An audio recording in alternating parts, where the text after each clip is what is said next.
ప్రశ్న రావణ్పై కూటమి ప్రభుత్వం యొక్క కక్షపూరిత అరెస్టుల పరంపర కొనసాగుతూనే ఉంది.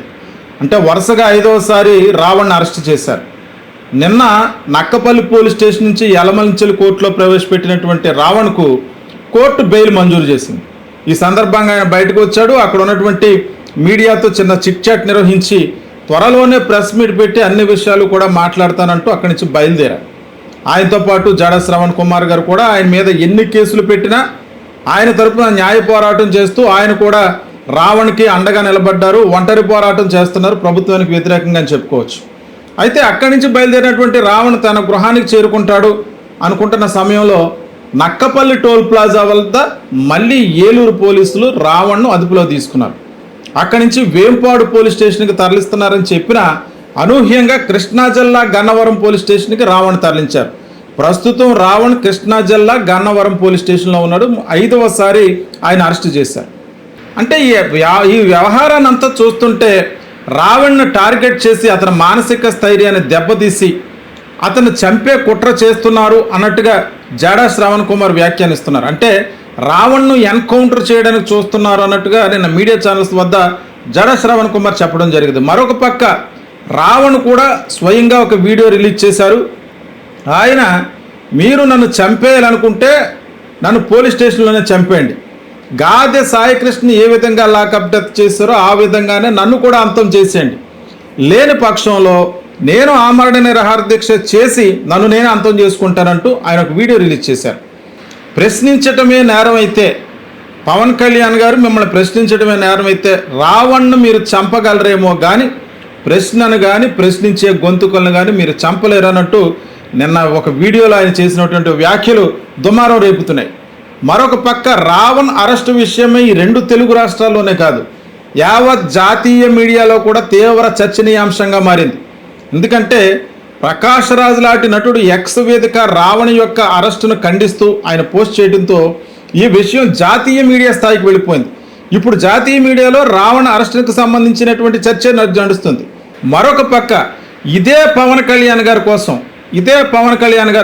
2019 నుంచి 2024 వరకు మధ్యలో జరిగినటువంటి కొన్ని పోరాటాల్లో రావణ్ పవన్ కళ్యాణ్కి మద్దతుగా మీరు మాట్లాడితే రాజకీయ విమర్శలు చేయండి కానీ వ్యక్తిగత విమర్శలు చేయొద్దని చెప్పేసి పవన్ కళ్యాణ్కి అనుకూలంగా ఆయన స్టేట్మెంట్ ఇచ్చాడు. ఆ సమయంలో ప్రశ్నించాడు కూడా.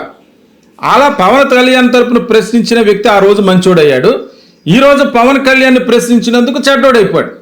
ముఖ్యంగా వైఎస్ఆర్ కాంగ్రెస్ పార్టీ నేత పేరు నాని గారు చెప్తున్నారు, ఎక్కడ కాపులు ఓట్లు ఎక్కువ ఉన్నాయో అక్కడ పోలీస్ స్టేషన్లకే రావణ్ని తిప్పుతున్నారు.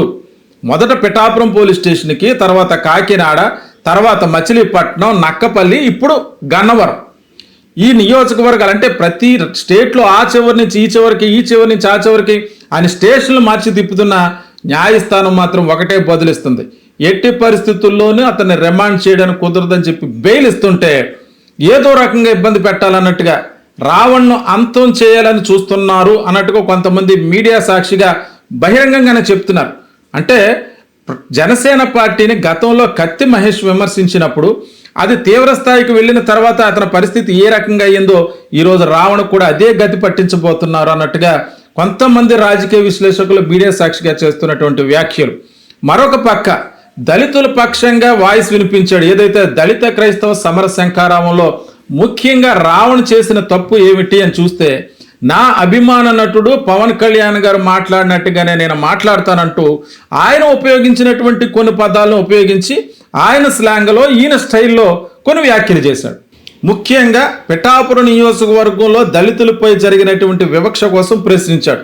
ప్రముఖంగా పిఠాపురం నియోజకవర్గం మల్లాం గ్రామంలో దళితులను సాంఘిక బహిష్కరణ చేశారు. అదేవిధంగా అదే పిఠాపురం నియోజకవర్గం ఎండపల్లి అనే గ్రామంలో విద్యార్థులు వివక్షకు గురయ్యారు.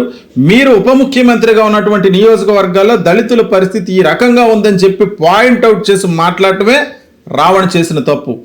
ఈరోజు నిన్న యలమంచిలి కోర్టుకు తీసుకువెళ్లే క్రమంలో అక్కడ రావణ్కు మద్దతుగా వెళ్ళినటువంటి కొంతమంది దళిత నేతలపై జనసేన పార్టీ కార్యకర్తలు దాడి చేశారు. వీడియోలో చూసాం. వెంటాడుతూ కాలరు పట్టుకుని కొడుతూ జై జనసేన అంటావా లేదా, జై పవన్ కళ్యాణ్ అంటావా లేదా అంటూ అతన్ని కొట్టడానికి ట్రై చేశారు. పోలీసులు కూడా వేడుక చూస్తూ నిల్చున్నారు. ఎందుకంటే నిన్న పోలీస్ స్టేషన్లోకి, నక్కపల్లి పోలీస్ స్టేషన్లోకి తండోపతండాలుగా వెళ్ళిపోయి బార్కెట్స్ని తోసుకుంటూ మొత్తం లోపలికి వెళ్ళిపోయి రావణ్ పచ్చి బూతులు తిడుతుంటే కనీసం నిలవరించలేనటువంటి పరిస్థితి, శాంతి భద్రతలను కాపాడలేనటువంటి పరిస్థితి, హోంమంత్రి గారి నియోజకవర్గంలోనే ఈ రకమైనటువంటి పరిస్థితి ఉంటే మరి మిగిలిన సామాజిక వర్గాల యొక్క పరిస్థితిని ఏ రకంగా అర్థం చేసుకోవాలి. సాక్షాత్తు ఒక దళిత హోంమంత్రి ఉన్నటువంటి నియోజకవర్గంలోనే అక్కడ ఉన్నటువంటి దళిత నేతలపై దాడి జరిగింది. దేనికి? రావణ్కి మద్దతుగా వెళ్ళినందుకు. ఈ ప్రజాస్వామ్యంలో ఒకరికి మద్దతు తెలియజేసేటువంటి హక్కు ఎవరికీ లేదా? అక్కడ రావణ్కి మద్దతుగా జై భీమ్రావ్ భారత్ పార్టీకి సంబంధించినటువంటి నేతలు వెళ్ళారు. ఆ సరౌండింగ్లో ఉన్నటువంటి కొంతమంది దళిత నేతలు వెళ్ళారు. వాళ్ళపై కూడా దాడి జరిగింది. ఈ రోజు రావణ్ గన్నవరం పోలీస్ స్టేషన్కి తరలించినటువంటి నేపథ్యంలో ఈరోజు కోర్టు సెలవు.